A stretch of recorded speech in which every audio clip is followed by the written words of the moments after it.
Olá! Hoje nós vamos tratar daquelas duas decisões que foram proferidas na semana passada, uma na segunda-feira, dia 20, e uma na quarta-feira, dia 22.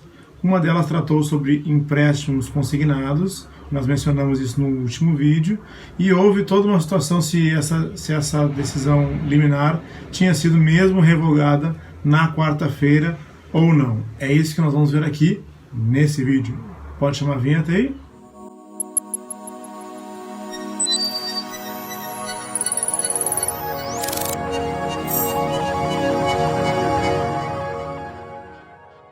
Bem-vindos de volta! Inscreva-se no canal, ative todas as notificações, deixe seu like, compartilhe nosso conteúdo e comentem. Quem sabe esse comentário não vira um Augusto Leitão Responde. Conheça nosso site, augustoleitãoadvocacia.com.br, e passe nas nossas redes sociais. E faça tudo isso que eu disse para que o YouTube entenda como relevante o nosso conteúdo, como relevantes os nossos vídeos, e passe a entregá-los sempre para vocês e para mais e mais pessoas. Vamos direto para o vídeo? Para que você não fique em dúvida sobre as decisões da semana passada, sobre empréstimos consignados, se elas estão valendo, se não estão valendo, a quem elas se dirigem, se são apenas aposentados, pensionistas, e se estão incluídos os militares e as pensionistas, ou se são decisões apenas dirigidas a aposentados do INSS e servidores públicos. Vamos colocar na tela aí o primeiro processo. Houve um primeiro processo que a partir de agora vamos chamar de processo 1, ajuizado na 9ª Vara Federal do Distrito Federal, sob o número 102.131.2020.401.3400, ele está aí na tela, que é uma ação popular que tinha vários objetos determinando obrigações aos bancos. Vamos colocar agora aqui na tela uma parte dessa decisão que mandava que o Banco Central determinasse às instituições financeiras que, se elas tivessem de aumentar taxas de juros, ou que só permitisse a redução da alíquota de recolhimentos compulsórios se houvesse o oferecimento de novas linhas de crédito. Vemos que a decisão não falava de empréstimos consignados, certo? Bom, então nós temos aqui o processo número 2, ajuizado no dia 16 de abril de 2020, na 13ª Vara do Distrito Federal, sob o número 102.2484.11.2020.401.3400. Esse processo número 2, ele tinha nada menos do que 6 pedidos, e a maior parte deles era pedindo que o juiz determinasse ao Banco Central que tomasse medidas para obrigar bancos e instituições financeiras, certo? Bom, vocês estão vendo aqui a relação de pedidos do processo número 2, e que lá na letra E havia um pedido específico sobre empréstimos consignados, que nós vamos ler aqui.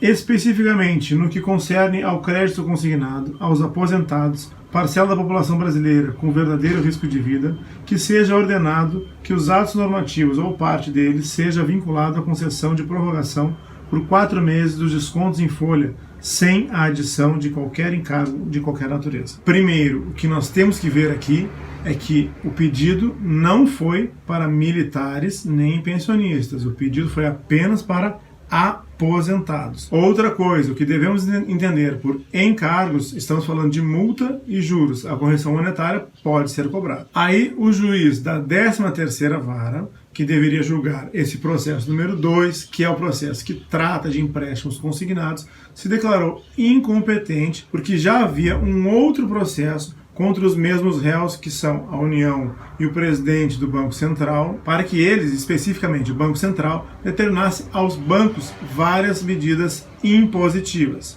Por haver 2 processos com objetos parecidos e os mesmos réus, esse juiz entendeu que esses processos são conexos, ou seja, que eles têm que ser julgados juntos para que não haja decisões conflitantes. A conexão é uma ferramenta de direito processual que está no artigo 54 do nosso Código de Processo Civil. Vamos ver o que diz? Da modificação de competência. Artigo 54.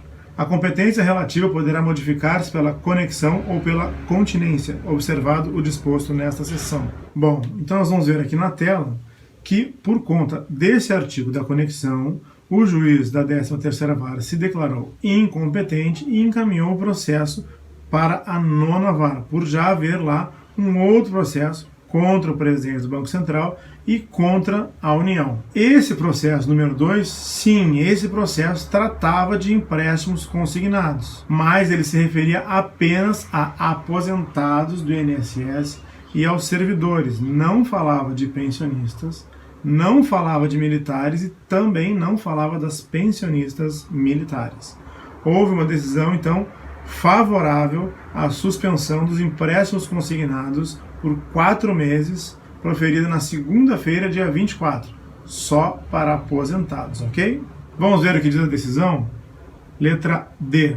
Impor aos bancos a suspensão de parcelas de créditos consignados concedidos a aposentados, seja pelo INSS ou pelo regime próprio, pelo período de 4 meses, sem a cobrança de juros ou multa. Então, nós tínhamos o processo número 1, que já estava na 9ª vara e tratava de outros assuntos que não diziam respeito a empréstimos consignados, mas outros assuntos relacionados a bancos e tinham como réus tanto a União como o presidente do Banco Central, certo? No processo número 1, a União, descontente com essa primeira liminar, que foi prejudicial a ela, ingressou com um agravo de instrumento no TRF-1. E aí ela conseguiu sim suspender aquela decisão que tratava de outros aspectos dos bancos. Essa decisão foi proferida no dia 22/4. Mas essa decisão, apesar de ter sido proferida em um processo conexo a esse processo número 2, que determinou a suspensão de empréstimos consignados, nada disse sobre empréstimos. Então, em princípio, a decisão de suspensão dos empréstimos consignados por 4 meses permanece de pé. Então, na semana passada, a gente teve, na segunda-feira, a decisão do processo número 2, que permitia a suspensão de empréstimos consignados para aposentados, e na quarta-feira, a decisão do TRF-1, que suspendia a decisão que tratava de outros aspectos de bancos, que não se referia a empréstimos consignados. Ou seja, em princípio, a decisão da quarta-feira não suspende a decisão da segunda-feira e permanece de pé a questão da suspensão de consignados para aposentados. Vamos colocar na tela um diagrama que a gente vai conseguir enxergar esses dois processos, como é que eles estão correndo e quais são os recursos. O que eu tenho para lhes dizer, então, é o seguinte: são dois processos que têm alguns pedidos comuns e têm os mesmos réus, presidente do Banco Central e a União.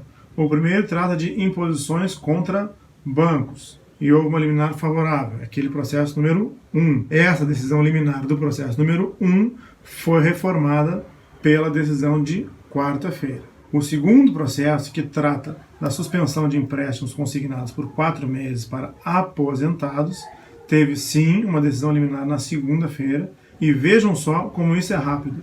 Houve também um recurso nesse processo, ou seja, existe um agravo de instrumento em tramitação no TRF-1 para suspender a decisão dos consignados, que até agora, 5 horas da tarde do dia 27, ainda não foi suspensa. Agora vocês conseguem ver aí na tela esse agravo de instrumento que está pendente de julgamento sobre a decisão dos empréstimos consignados.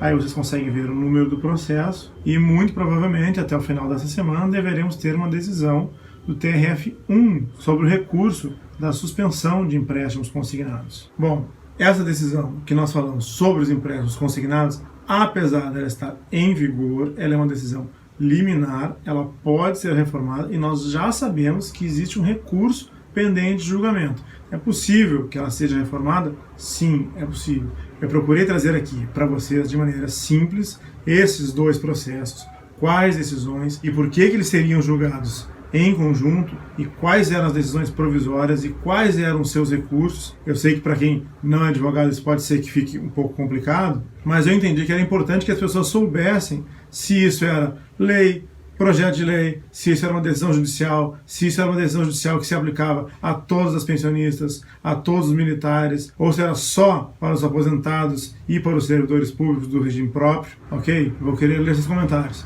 Inscreva-se no canal, ative todas as notificações, deixe seu like, compartilhe nosso conteúdo e comente. Quem sabe seu comentário não vira um Augusto Leitão Responde. Conheça nosso site, augustoleitãoadvocacia.com.br, passe nas nossas redes sociais e faça tudo isso que eu falei para que o YouTube entenda como relevante o nosso conteúdo e ele continue entregando para vocês e para muito mais pessoas. Uma ótima semana a todos, fique com Deus, fique em casa.